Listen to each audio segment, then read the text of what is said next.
This is your December energy update, and I'm Zoe Ellen Fox. I'm an intuitive soul who, in fact, my book's coming out with Hay House next year, and every month I like to check in. I work with a very specific energy, and it's an energy of real love, hope, possibility, divine energy with high vibe guides, and it's all about how we can just meet ourselves in our shadows so that we can really connect to the light that lives within, that can help us to live real, fulfilled, purposeful lives, while also doing our little bit to heal humanity and make the world a better place. So every month I tune in and get a message for the collective about what the energies, the prevalent energies for the month are. So my guides have given me a few things to share with you. So I'm just going to be referring to my notes. So the first thing is, as I lose my page, electronic notepads wouldn't happen with paper, would it? So the first thing is, as we're coming into 2026, is that we are on an energetic superhighway into the portal of 2026. And this is an invitation to dream, visualize, and sow seeds for a new cycle of energy that will carry these seeds forward on the breeze to support their manifestation in 2026. So what I take from that is, as we stand at the threshold of a new year, is that there's a real potent energy of change in the air. And as we become aware and intentional about what it is that we want to grow in 2026, there's an energy that's supporting us to do that at the moment.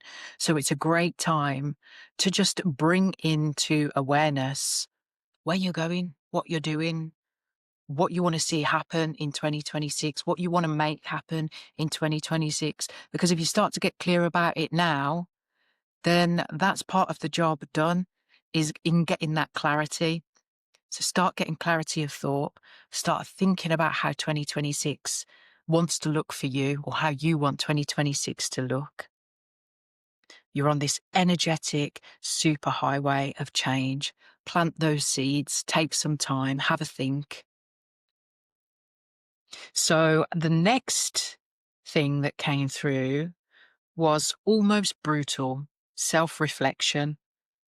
What hard truths do you need to acknowledge as part of this final shedding opportunity? So you'll have heard me say time and time again that this is a 9-year in numerology. It's the end of a cycle, the close of a season, and we're about to start a new 9-year cycle. And it's also the year of the snake. So it's all about the shedding. So what parts of you still need to be deeply reflected on? And it's not always easy to look into the discomfort. Um, yeah, to be really brutally honest with ourselves about how we're not helping ourselves, how we're not supporting ourselves, how we might be sabotaging ourselves, how we might be unsupportive of other people, how we might be like the thorn in the sides of other people. Yeah, just the ways that we're showing up that is not ideal for us, for ourselves, for the people around us, for the collective, for the greater good. And I think sometimes a real dose of self-honesty, even in the face of discomfort, can be really helpful. So yeah, it's an invitation to self-examine, see what stubborn roots there are that are still trying to hold on. Maybe we thought we've pulled the head off the weed, but actually its root system is still very much present. So we need to get under the soil and be really honest about the ways that we're not helping ourselves, because 2026 is it's an opportunity for us to expand in some really amazing ways. And like I said, this energetic superhighway is ready to take us with it, but we need to meet it. We need to meet it with the right energy. So let's shake off what's no longer serving us. Let's be real about it. It doesn't mean that just by thinking about it, all of a sudden it's not going to be a thing. We've got to put the action in. We've got to put in the work as well to detach ourselves from it and try and think of new ways of responding to things, or new ways that we can self-reflect, new ways that we can show up. With that brutal self-reflection comes, or needs to come, radical self-responsibility as well. There's no point in just thinking about the ways that we need to do better. We've got to be intentional about taking the action to do better, to show up more in line with where we want to be, who we want to be, how we want to show up. Like, start to embody that. Start to move away from these old root systems that, the plant is dead. The plant is dead. The roots just need to be pulled up now and be done with it. Thanks, plant, or thanks, weed. You were full of life for a while, but yeah, it's time to move on. So the next thing that came up was being intentional about where you go, who you see, and how you're investing your energy for the remainder of the month. Be intentional. So again, because we're in this real fertile period.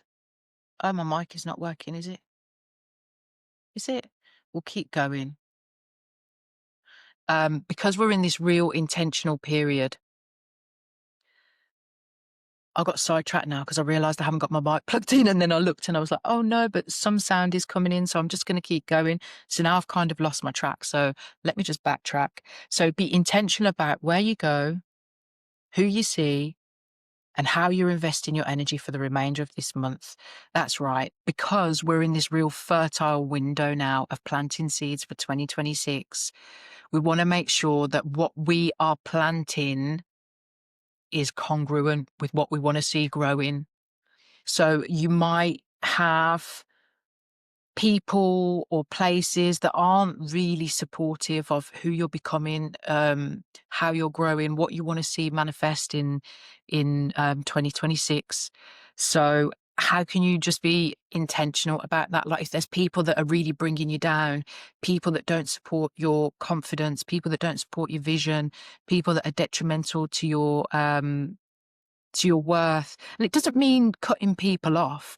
It's just about being intentional about being in those spaces and what you're prepared to absorb from being in those spaces, because you need to have a sense of mental resilience at the moment, so that we can be mindful about bringing our energy back, bringing our minds back, and being aware of what we're growing.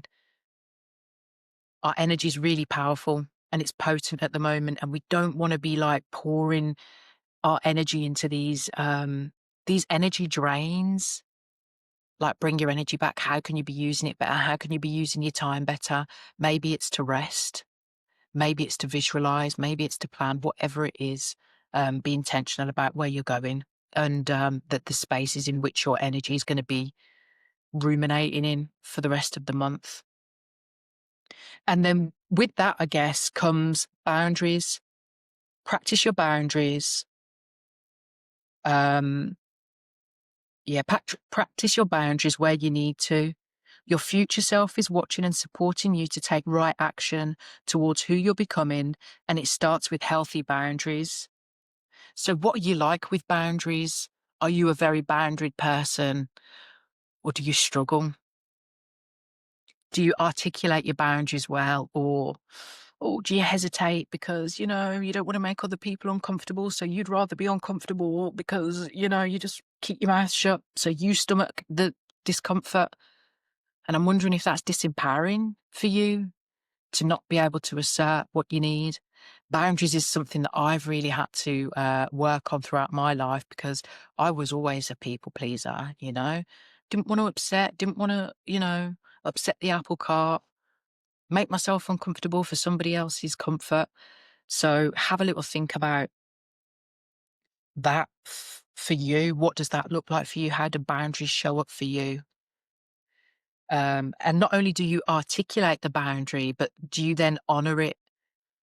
Are there consequences for people that do not respect and honor your boundaries? This is all about the communication that we're having with the universe. It's like, are we walking the walk, or are we just talking the talk? We've got to be meeting thoughts and intentions with actions that are in integrity with what we're saying. There's no point in saying you've got boundaries if you haven't, because, it creates muddy grey areas, and it means that you're not, yeah, the energy sort of dissipates then, rather than, no, this is it. This is what I'm saying. This is what I'm communicating with the universe. Otherwise, you keep finding these other areas in your life where your lack of boundaries is having a detrimental impact. So, if that even makes sense, you're ready for the next level now. So it's like, are you in integrity with who you want to become? Because there's no point in talking the talk. You won't get to where you want to go if you're not backing it up, um, and having it be a full sense of your truth, if that makes sense. And the final thing is to carve out space to sit in presence with yourself, to just breathe, acknowledge your growth and change over the last 9 years. So 9 years being that 9-year cycle that we're completing. And just celebrate yourself. Like, how often do you create space for you to just sit and congratulate yourself, Congratulate your body for surviving 9 years. Congratulate your body for its resilience. Congratulate your spirit for what it's overcome and how it's expanded and grown. Like, celebrate yourself, So often in life, we want people to see us for who we are. We want people to value us and celebrate us. But are we celebrating ourselves? Are we appreciating ourselves? Are we taking the time to, you know, big ourselves up internally? You might even want to journal about it. You might want to make a bathing ritual around it, run yourself a nice bath or a nice shower, bring some nice oils or things that just feel good, and just celebrate in the physical vessel of your body and all that it allows you to experience and do on this earth, Celebrate yourself. There's something else I was going to say then, and I went off on a tangent about using oils in the shower. Um, yeah, your vessel, celebrate, give yourself props, You're a survivor. You've come through so much. Like, think about the last 9 years, the way you've grown, the way that you've been resilient, the way that you've moved through life. And then think about, how you can move through the next year, next 9-year cycle with all that you've come to it with, all that you've become, and really celebrate yourself. Like, connect with your body. So often we're so out of our bodies. We're, thinking of what's next. We're worrying. We're anxious. We're on our little devices. But just allow yourself to come into full body presence. And what does that mean? Even, taking some breaths, landing in the here and now. You might even have some like really nice natural skin lotion to just put on your skin and reconnect with yourself, and just give thanks for this human vessel, the gift of you. Yeah, what a blessing it is for this earth to have you. So celebrate you as we close out December. Celebrate all you are, all you've overcome, and all you're about to be, because 2026 is exciting. So I'm sending you so much love. Thank you for being here. I can't wait to journey into 2026 with you. Come and join me in the free heart healing and soul growth community, so we can, set these intentions, have these reflections, and do it in community so we can support each other to grow. Because there's nothing better than doing this work with community, because sometimes it can feel so lonely. We can feel like we're on our own in the world. But when we come together and we realize we're not the only ones struggling, we see all these perfect highlights on social media, but, you're almost guaranteed that with every highlight is a struggle. So come into the community, be held in the space. Let's be seen in our struggles and work through it, Drop what you're struggling with. I'll be in there to speak and, support. And here's to a beautiful year ahead. Come and find me on Instagram, Zoe Ellen Fox. And I'm sending you so much love. Drop a comment. Let me know which of the themes for this month speak to you the most. And I will catch you next week. Big love. Peace out. Thanks for being here, friend. I appreciate your energy.